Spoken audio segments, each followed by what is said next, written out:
የጸጥታው ምክር ቤት የህዳሴው አጀንዳ በአፍሪካውያን ብሎም በአፍሪካ ህብረት ሊታይ ይገባል ብሎ ሌላ ድል በተከናነብንበት ማግስት ከሁሉም በላይና ከሁሉም በፊት ደግሞ ምርጫው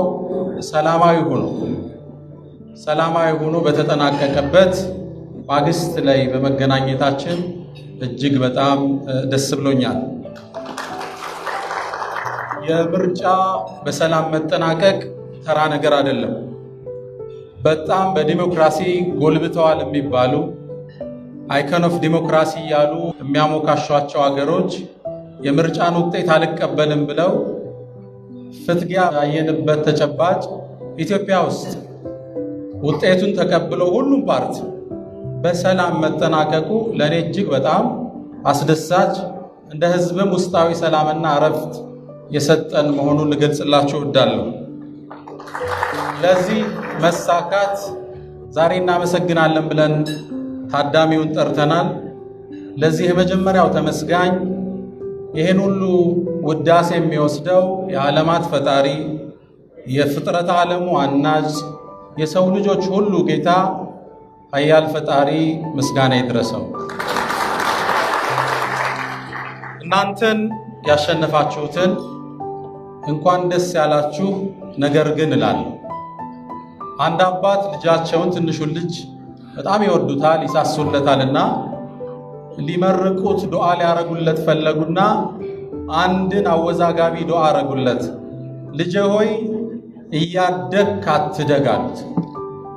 ትርጉሙ ግራ የገባቸው ጎረቤት ጠየቁ። ምን ማለት ነው አሏቸው። እደግ ብለው ይሄን የልጅነት ለዛውን ላጣን፣ አትደግ ብለው የሰው ጥገኛ ሆኖ ሊቀጥል ነው። ስለዚህ መሃል ላይ አንድ አማራጭ ፈለጉና እያደግክ አትደግ አሉት ይባላል። እናንተም እንኳን ደስ ያላችሁ የሚገባችሁ ነው። ግን ነገር ግን የሚባል ሪስፖንሲቢሊቲ አለ። ሹመት ሺህ ሞት ይሉታል አባቶቻችን። ኃላፊነት መሆኑን ሲገልጹ ማለት ነው። ይህ ህዝብ ቅድም በተገለጠው ቋንቋ አምኗችሁ እስከ ሌሊቱ 7 ሰዓት ፀሐይና ዝናብ እየተፈራረቀበት አይደለም ዝናብ ምስማሪ ዝናብ እያለ ቁሞ በጽናት ድምፁን ሰጥቷቸዋል። ታሻግሩናላችሁ ብሎ አምኗቸዋል። 3 ነጥቦችን ልብ ብትሉ ደስ ይለኛል። የመጀመሪያው ለመረጣችሁ ህዝብ ታማኝ ክሬዲብል መሆን አለባችሁ።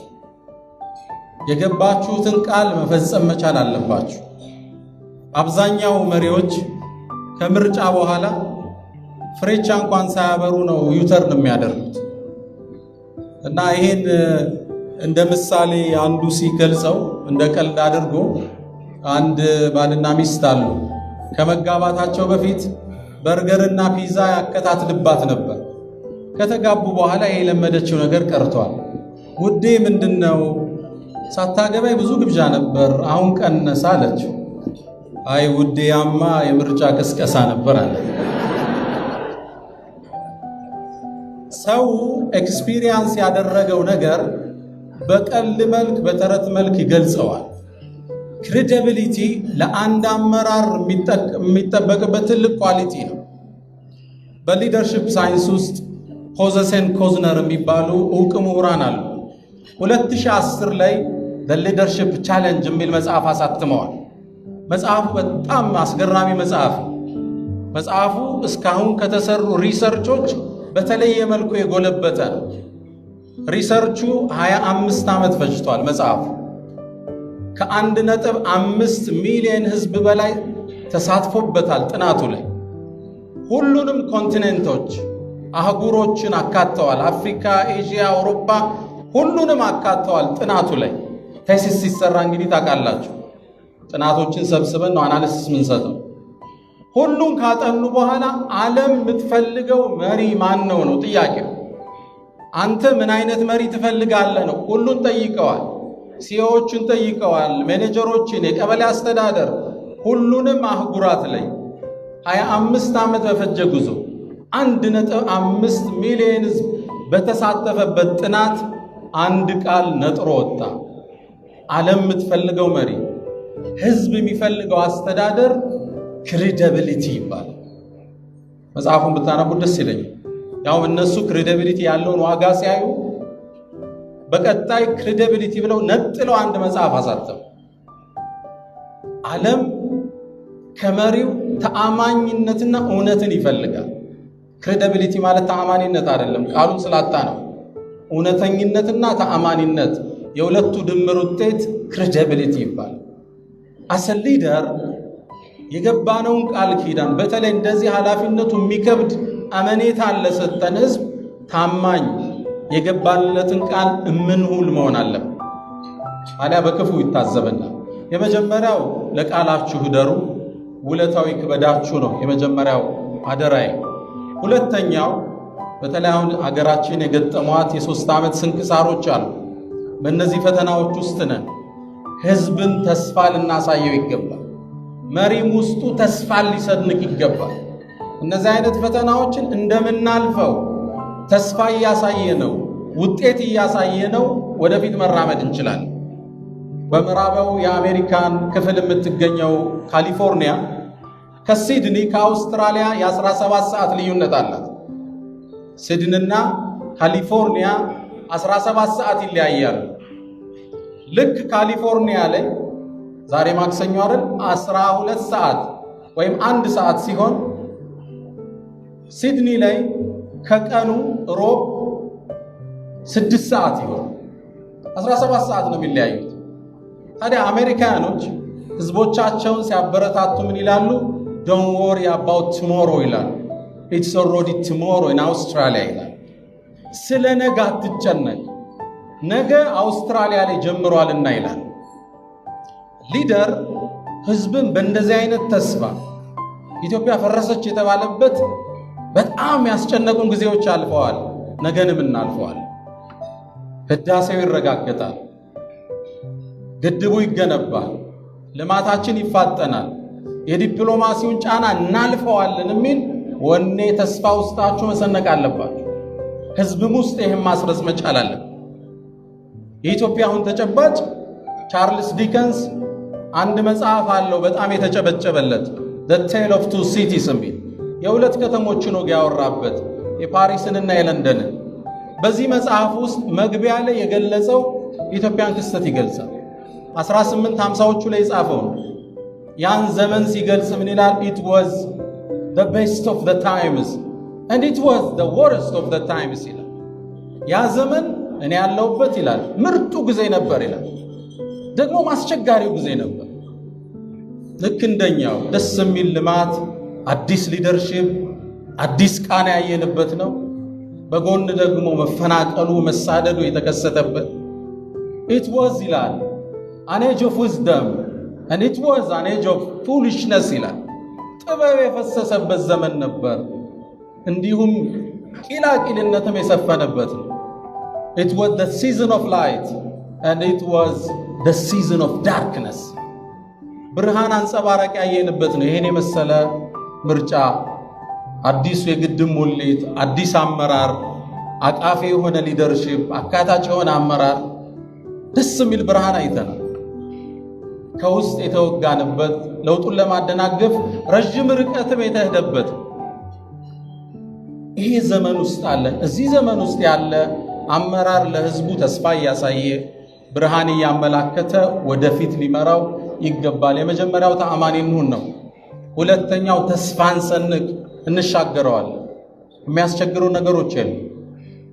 እስካሁን ያለፍናቸው ፈተናዎች አለማምደውናል ቻሌንጅን እንዴት ማኔጅ እንደምናደርግ። ኮቪድ ክትባት ወስጃለሁ። ክብርት አለች ቢሮዋና ልወጋ ስል ነርሷ ምንድነው የምትወግኝ አልኳት። አይ ምን ወጋማ ኮቪድን ነው አለች። ከዛ ሳክ ታርመኛለች። አልገባኝምና ምን ማለት ነው አልኳት። ክትባቶች እኮ የደከመውን በሽታ ነው የምትወጋው። ለሰውነት ያ በሽታ ይሰጠውና የመከላከል አቅሙን ያዳብራል። ከዛ በኋላ በሽታው ሲመጣ አውቆታል፣ መሳሪያ አስተካክሏል፣ ትጥቁን አጠናክሯል፣ በቀላሉ ያጠቃዋል። ኢትዮጵያ አዲሱ ሊደርሺፕ ይሄን ክትባት ወስዷል። በተለያዩ ፈተናዎች እንዴት ማለፍ እንዳለበትም እንደተማረ ተስፋ አደርጋለሁ። የሚገጥሙን ቻሌንጆች ካለፍናቸው የከበዱ አይደለም፣ ይታለፋሉ። ይሄን ለማለፍ ውስጥ ተስፋ መሰነቅ ወሳኝ ነገር።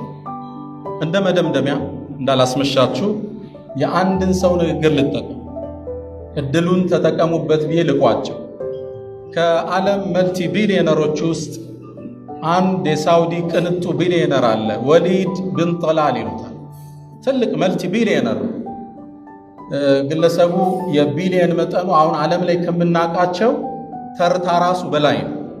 አሁን እነ ኤለን ሞስክ ነው አረብ እናውቀው፣ ከነዛ በላይ ነው፣ ግን ሊስቱ ውስጥ የለም። 2018 ላይ አንድ ተቋም ቢሊዮነሮችን በዝርዝር አወጣ። 5ኛ ማርክ ዙከንበርግን አመጣ። 4ኛ ዋረንት በፌትን አመጣ። 3ኛ ቢል ጌትስን አመጣ። 2ኛ ጀፍ ቤዝን አመጣ። 1ኛ ኤለን ሞስክን አመጣ። አሁን ጠፈር ላይ ቤት ገነባለሁ የሚለው ይሄ ሊስት እንደወጣ ወሊድ ብን ጠላልን ያ ድርጅት 20ኛ አደረገው በ20 ቢሊዮን ዶላር። ግለሰቡ በሚዲያ ወጣና እኔ ያለኝ ሀብት አሁን ከጠቀሳችሁት 10 እጥፍ ይበልጣል አላቸው። ታዲያ ያ ተቋም ምን አለ? ከዚህ ወዲያ የምናወጣው ሊስት ሮያል ፋሚሊን አያካትም አለ። ግልጽ ነው። እዛ አካባቢ በጣም ወፍራም ነገሮች ነው ያሉ። ታዲያ ይህ ግለሰብ አንድ የቴሌቪዥን ጣቢያ ላይ ይገኛል። ጋዜጠኛዋ ጥያቄ ትጠይቀዋለች። የሀብትህ የስኬትህ ምንጭ ምንድን ነው አለችው። ግለሰቡ ንግግሩን ከማድረጉ ፊት የቀጥታ ቴሌቪዥን ፕሮግራም ከኪሱ ቼክ አወጣና ቀኑን ጽፎ ፊርማውን ፈርሞ የምትፈልጊውን ቁጥር ሙያ አላት። የፈለግሽውን የብር መጠን ሙይ። ጋዜጠኛዋ በጣም አፈረችና ኖ እኔ የተከበርኩ ጋዜጠኛ ነኝ፣ ጥሩ ደሞዝ አለኝ፣ ሶሪ ብላ መለሰችልን። ግለሰቡ ቼኩን ኪሱ ውስጥ ከተተና የስኬቴን ሚስጥር ነው የጠየቅሽኝ አላት። አዎ አለች። የስኬቴ ሚስጥር ያገኘሁትን እድል ወዲያውን ነው የምጠቀመው አላት።